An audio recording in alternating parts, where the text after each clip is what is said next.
Iyi radiyo mwumva ni radiyo inkingi y'amahoro, ijwi riharanira ukwishyira ukizana kwa buri munyarwanda. Bakunzi ba radiyo nyine basuje, muri kumwe na Musabyimana Gaspard. Turi kuwa gatanu ku itariki ya gatanu y'uko kwezi kwa munani muri 2022. Mwese ndabasuhuje, ndagira ngo ngaruke ku baminisitiri bashya baherutse gushyirwa muri guverinoma mu Rwanda.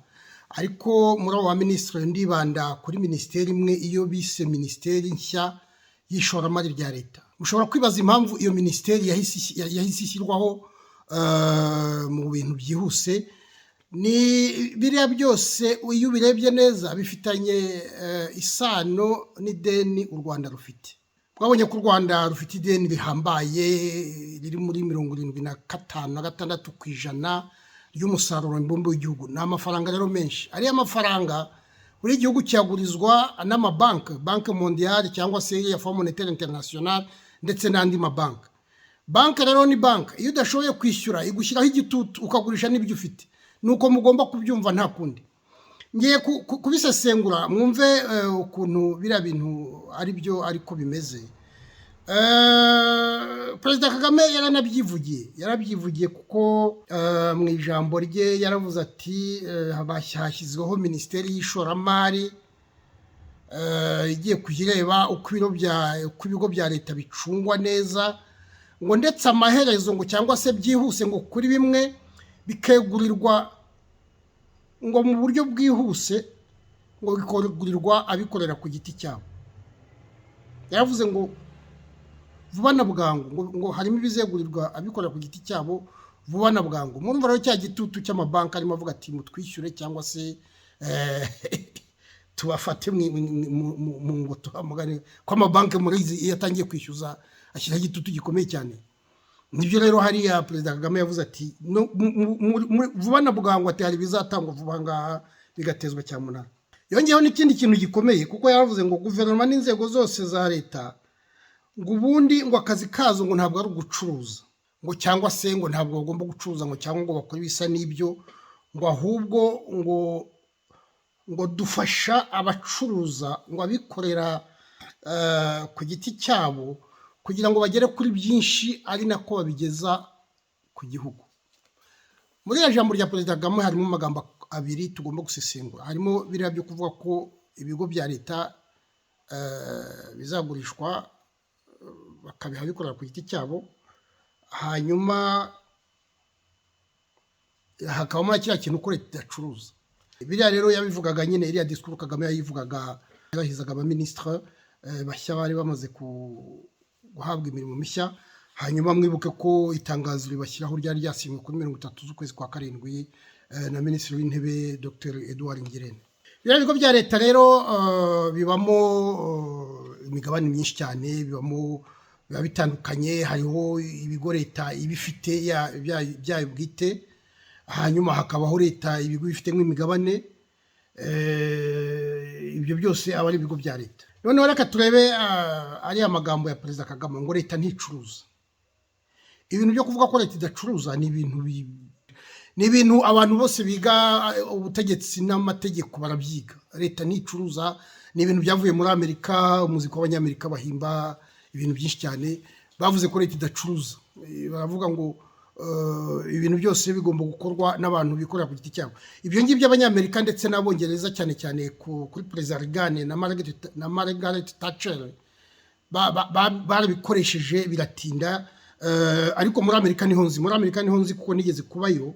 Muri Amerika uriya leta y'Amerika isigaranye icyo bita le pouvoir régalien, ni ukuvuga ko isigaranye mbese ibyo twakwita ubutegetsi bw'imbata. Ubutegetsi bw'imbata rero ni ukuvuga buriya butegetsi bwa gisirikari, ni ukuvuga ingabo z'igihugu, bakagumana ubucamanza, hanyuma bakagumana n'ububanyi n'amahanga. Nibyo bita ubutegetsi bw'imbata butatu. Ibindi byose abanyamerika babihariye ba rwiyemezamirimo, nibyo bita la privatisation. Ni ukuvuga ko ibintu byose babishyira mu maboko ya ba rwiyemezamirimo. Ibyo bintu rero kubera ko abanyamerika bari babikoze n'abongereza bakabikora, bisa naho byakwiriye banki mondiale na Fonds Monétaire International nayo irabifata ibizana muri Afurika, ibyo bise ajustement structurel. ariko se muri Amerika narabwiye nti nabayeyo hari ibyo nzi byaho. Muri Amerika nabonye abantu benshi barara hanze, nta hantu muri bihugu nagenze ahantu henshi ndabona ahantu hari abantu the homeless, abo bita abantu badera aho baba nko muri Amerika. Kubera iki? Ibyo biterwa n'iki? Ibyo biterwa nuko leta yiyambuye ibyayo byose bikabarwa ba rwiyemezamirimo rero baba bashaka inyungu, ariko leta burya ifite izindi inshingano ifite nuko igomba kubungabunga imibereho myiza y'abaturage. Muri Amerika rero ibyo bintu wagira ngo ni rwiyemezamirimo, ibintu byose n'ubikora. Mbabwiye ko basigaranye izo ministeri gusa, no kuvuga ko amaposta, amazi, umuriro, ibiki niba rwiyemezamirimo. No kuvuga ko iyo udafite amafaranga ntiwavuga uti leta nzamfasha cyangwa reka njye gutakira kanaka, ntibibaho. Niyo mpamvu mva abantu bose baba, iyo udafite amafaranga muri Amerika urapfa nta kabuza. No kwivuza iyo udafite ibintu bya assurance, ibintu by'ubwishingizi, ugera imbere y'ibitaro niyo waba urembye bakakubaza batizana ubwishingizi bwawe, yerekana ikarita y'ubwishingizi. Iyo utayifite niyo waba urimo rwose urembye, babona urarashya imigeri baravuga bati girayo niba nta mafaranga ufite, ibyo ntitubyishingiye. Nigeze kunyurayo hariyo ibiganiro mpaka nk'ibyo ngibyo bavuga bati none se leta imariye iki abaturage n'ibindi. Rero ni ibyo ngibyo bya privatisation, ibintu byo kugira ngo ibintu bya leta byose babihe ba rwiyemezamirimo. Ni ibintu bikomeye cyane bifite ingaruka, tukomeze kubireba muri iki kiganiro. Ibi ngibi muri Amerika, nkiri kuri Amerika, muribuka ko Barack Obama yiyamamaza yaravuze ati ninjyaho ibintu byo kwivuza nzabisubiramo, kuko kwivuza muri Amerika ni ikibazo gikomeye cyane ku bakene. Ariko muzi ko projet yitwa Obama Care yashatse kuyihitisha birananirana. Ntabwo yayihitishije, byarananiranye, yavuyeho. Manda yari nzirangira atarashobora kuhitisha ikintu nk'icyo. Kubera iki? Kubera ko nyine byagiyemo abantu bafite amafaranga bavuga bati ubwo utangiye kuvuga ngo abakene ngo bajye bivuza ku mafaranga make tugiye guhomba. Mbese rwiyemezamirimo yafashe ikintu bashaka amafaranga, ibindi ntuzabimubwire. Ntabwo ari aha gusa no mu Bufaransa ariko byagenze. Mu Bufaransa bazanye ikintu cyitwa ngo moins d'etat mieux d'etat, ni ukuvuga moins d'etat, uvuga ko leta mbese yiheza ikigirayo, ahubwo ikagira mieux d'etat, ahubwo igasukura neza ibindi ikora bitari byo ubucuruzi, ikabiharira abarwiyemezamirimo. Ibyo nibyo byarabaye. Ndibuka nawe nigeze kunyurayo hariyo ikintu cyitwa France Telecom, barimo bagiye abarwiyemezamirimo. France Telecom rwiyemezamirimo aje aravuga ati harimo abantu benshi arabirukana bamwe, abandi harimo n'abigisha icyo gihe, kuko urumva yaravugaga ati aha ngaha hakora umwe harakora batatu, abandi bahakoraga batatu harakora umwe, abantu akazi karabica, barwara za burnout, abandi bakajya bimanika, kuko iyo gihe yashyizeho ikintu cya rentabilité. Ntabwo rero iyo Perezida Kagame avuga ati ntabwo leta icuruza ibintu tugiye kubiha abarwiyemezamirimo, ni ibintu bifite ingaruka nyinshi cyane ku baturage no kuri za serivisi bagenda baha abaturage, kuko leta nababwiye mu nshingano zayo ifite no guha abantu care. Turi bugende tubireba, kuko urasanga muri biriya bihugu aho bagiye leta yiyambura ibintu byayo, byagize ingaruka nyinshi ku baturage. Nababwiye rero ko ziriya banki mondiale na Fonds Monetaire International ni amabanki niyo akunda kuguriza ibihugu. Iyo akugurije rero akabona utagifite, akabona urimo amadeni menshi nk'ayo u Rwanda rurimo, murebye iyo kurube ya banki mondiale murabona ko izamuka kuva hariya hasi kujyana hejuru. Murabona ko u Rwanda rwafashe amadeni atagira uko angana. Iyo kurube yonyine irabibereka. Birakabije rero, birakabije. Nkuko nyine murebe icyo cyegeranyo cya banki mondiale, murabona ko mu 2020 umwenda w'u Rwanda watumbagiye kurusha mu bindi bihe. Murabona ahangaha barerekana kuva muri 70 mu myaka rero hagati ya 70 n'ibihumbi 2022. Mu bihumbi 2020 murabona ko hariho rwose byazamutse bikagera ku bushorishori. Nibwo umwenda watondagiye ukagera kuri 71% nk'uko nababwiye by'umusaruro mbumbe w'igihugu. Ingaruka zuriya mwenda rero murazibona nyine, ni kiriya gitutu amabanki arimo ashyira ku Rwanda, kubera ko barimo bishyuza bavuga bati nimutwishyure. Niyo mpamvu na Perezida Kagame yavuze ati harimo ibyo tuzagurisha byihutirwa cyane vuba na bwangu. Iyo vuba na bwangu ifite ikivuze cyane, no kuvuga ko babariho nk'akabando. Nari ndimo mvuga ko biriya bintu byo kugurisha ibigo bya leta ntabwo ari bishya muri Afurika, barabizanye kuko ziriya za Banque Mondiale na Fonds Monétaire International nibyo byazanye bwa mbere ibyitwa programme d'ajustement structurel, babishyizeho muri Afurika hose kubera ko burya Afurika irakennye, ihora mu myenda, ihora iguza. Ntabwo rero u Rwanda gusa, barabikoze muri za Cameroon, barabikoze muri za Congo Brazzaville, barabikoze yewe n'ejo bundi barabikoze muri mu Bugereki, sinzi niba mubyibuka. Mu Bugereki naho babashyizeho porogaramu ya justement structurel. Muribuka ko nabaha urugero rumwe, bari bafite radio televiziyo ikoresha abantu barenze 3,000-5,000, baraza muri iyi porogaramu da justement structurel bati kugira ngo mutwishyure nimugabanye abakozi mubona amafaranga yo kugira ngo muze mwishyura, bata amafaranga menshi ajya mu bakozi. Nabo ibigo bya leta babyirohamo, barabinyonga, barabikanyaga. Icyo gihe ndibuka ko bavuye ku 5,000 muri televiziyo basigazamo abantu 500, bamanje banayifunga. Murumva nyine umuntu yakwishyuza ko gushyira yitutu igihugu nk'Ubugereki n'igihugu cy'Uburayi mu myaka ishize niko cyari kimerewe. No kuvuga rero ko n'u Rwanda ubu ngubu iyo bavuga bati umwenda wanyu nakabije ntabwo muzi ko tuzokereka igihugu cyose tugifashe, bati nimugabanye rero ibintu mufite niki, ni bya bindi ngukene ufite itungo rikakugoboka, ibintu mufite n'ibigo bya leta nimugabanye, ni mubigurishe mubona amafaranga yo kutwishyura. Programme ya justement structurel nuko yaje imeze, iravuga iti mu Gifaransa baravuga ngo augmenter les capacités de l'État kugira ngo zishobore kwishyura imyenda, kongera ubushobozi bwa leta kugira ngo ishobore kwishyura imyenda yayo. Babikora rero bagurisha icyo ufite, nta kundi byagenda. Ni kimwe na banke yije kwishyuza ukabona utishyura, iravuga iti yamaye nka turabona ufite inzu, turabona ufite ihene, turabona ibintu bitimukanwa byose barabigurisha. Muri leta rero ho bashyiraho iriya porogaramu ya justement structurel, bakabashyiraho kiriya gitutu bati ibintu bya leta ni mubigurishe, noneho twebwe tubicunge, cyangwa se ba rwiyemezamirimo babicunge, baha amafaranga baziyishyura. Aha ngaha ubu ngubu icyo navuga nko mu Rwanda nka WASAC cyangwa kiriya kigo kindi cy'amashanyarazi, nta kuntu atari byo bazaheraho, kubera ko niyo mari ishyushye, hariya haba harimo amafaranga menshi, nibyo rero bazaheraho. Buriya nibyo nkeka kuko Perezida Kagame yavuze ngo hari ibyo bazagurisha mu buryo bwihuse, ibindi birimo amafaranga. Iposita nta mafaranga arimo. Iyo turebye ibigo, reka turebe niba hari ikindi umuntu yavuga ko kirimo imari ishyushye umuntu yakigura byihuse. Umwaka ushize Professor Philippe Regens yakoze urutonde rw'ibigo bya leta, agerageza kureba, icyo gihe we yabikoze ashaka kureba ababitegeka, ashaka kwerekana ko byose bitegekwa n'Abatutsi ndetse abenshi bavuye i Bugande. Ariko icyo ntabwo ari cyo kiturangaje imbere. Ndagira ngo mbereke ibigo bya leta byose, harimo Rwanda, harimo RURA, harimo WASAC, harimo Banque Nationale, harimo Banque ya Kigali, harimo BRD, harimo Rwanda Housing Authority, harimo Financial Intelligence Center, harimo Rwanda Biomedical Center, hakabamo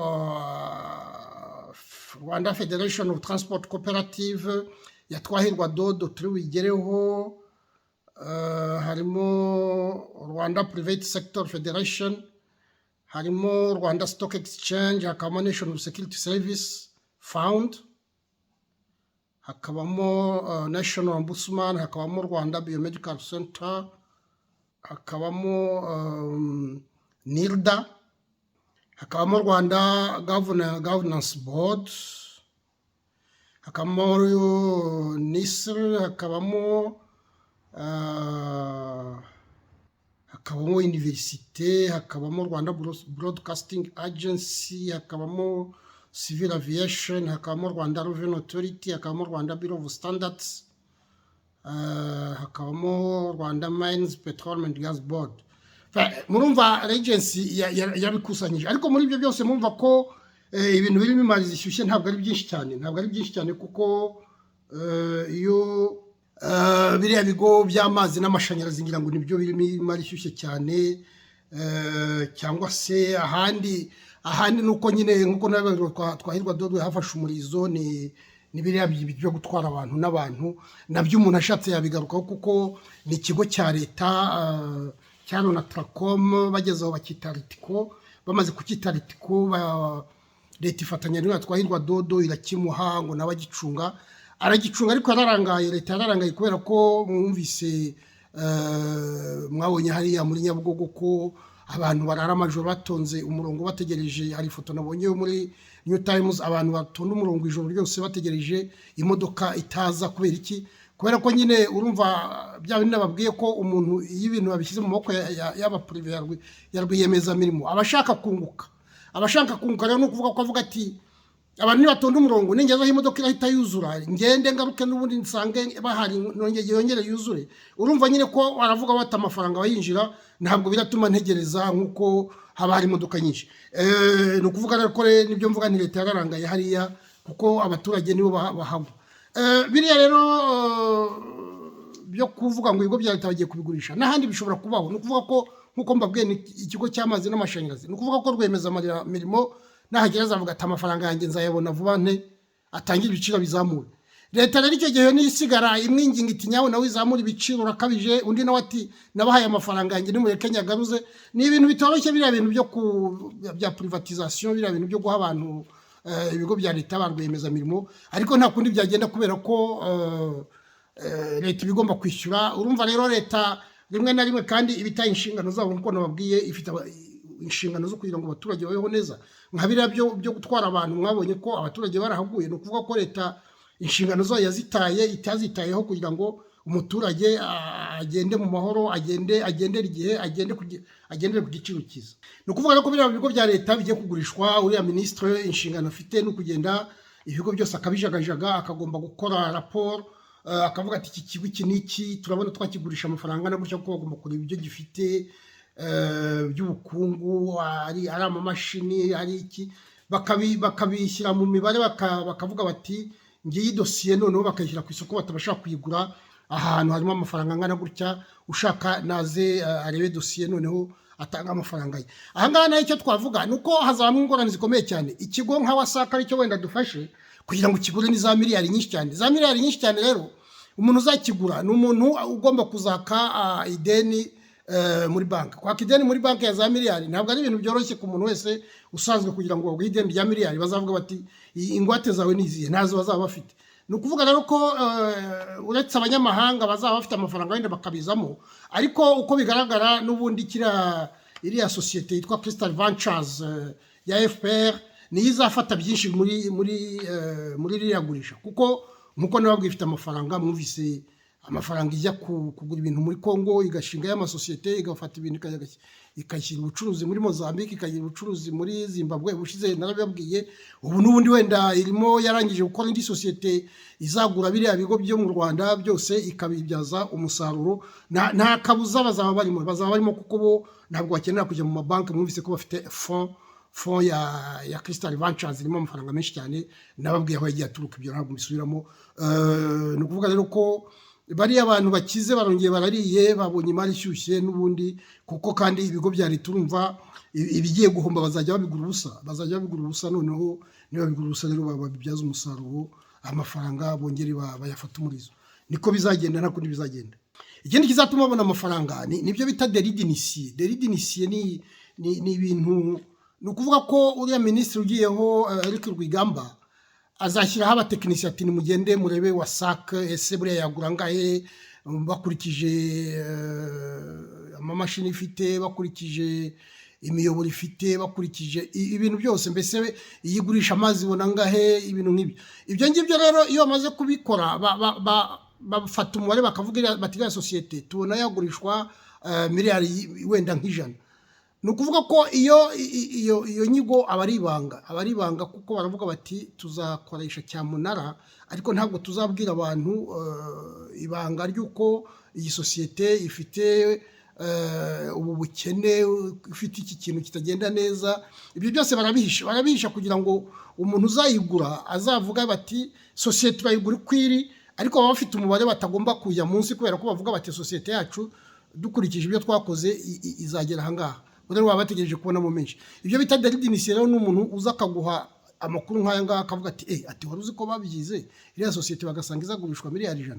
Urumva rero wowe kugira ngo ujye ku isoko uragenda ukavuga uti nge ntanze miliyari 101, kubera ko uvuga uti icyangombwa nuko ngira kuri kiriya giciro bavuze niyo narenzaho miliyari imwe ntacyo, cyangwa niyo narenzaho miliyoni 100. Iyo ayo makuru baguha, iyo information uba ubonye utagomba kuyibona bayita délit d'initié, ni ukuvuga nyine ko baba bamenye ibanga, noneho mwajya mu cyamunara, ugiye mu cyamunara afite iryo banga, aba afite avantage, niwe ubuvuze uko ibintu bizagenda. Nibyo nababwiraga nti leta bifite inshingano, ni ukuvuga ko nk'ubwo dufashe wasaka, inshingano za leta se niki? Ni ukuvuga ko niba nko kuva ku Kicukiro ukajya mu Bugesera bagomba kujyana y'amazi, hagati aho ngaho, hagati ya Bugesera na Kicukiro akaba nta bantu bahari babafata buguzi b'amazi, iremera ikajyana iyo tuyo niyo yaba ihomba, kubera ko ifite nyine izo nshingano zo kugira ngo igeze amazi meza ku baturage. Ibyo ngibyo rero rwiyemezamirimo ntabwo yabikora. Rwiyemezamirimo aravuga ati ninjyana yutuye hagati aho ngaho nta bandi bantu bo gufata ubuguzi, nzaba mpombya, ayo mafaranga sinzayakuramo vuba. Murumva rero ni ibintu bitoroshye nk'uko nabivugaga. Nagarutse kuri iki ngiki cya Ritiko nyine uko bayihaye twahirwa Dodo ifatanyije na leta, nababwiye ko leta yaranga ibyo ngibyo ngira ngo nabivuze. Murabona rero ko ibintu byo kwigabiza ibigo bya leta ntabwo ari ibintu byoroshye, birimo ingorane ndetse zizanaboneka, kandi bizaba birimo n'uburiganya n'ibintu binini byo gutekinika nk'uko mbiberetse. Ni ukuvuga rero ariya magambo abiri Perezida Kagame yavuze ati ibigo bya leta tugiye kubyikora kuko leta idacuruza, ati kandi tuzabikora bwangu, bihishe byinshi tuzabona muri iyi minsi iri imbere, namwe muzamubyirebera. Ngaho mwirirwe, mwari kumwe na Musabyimana Gaspard.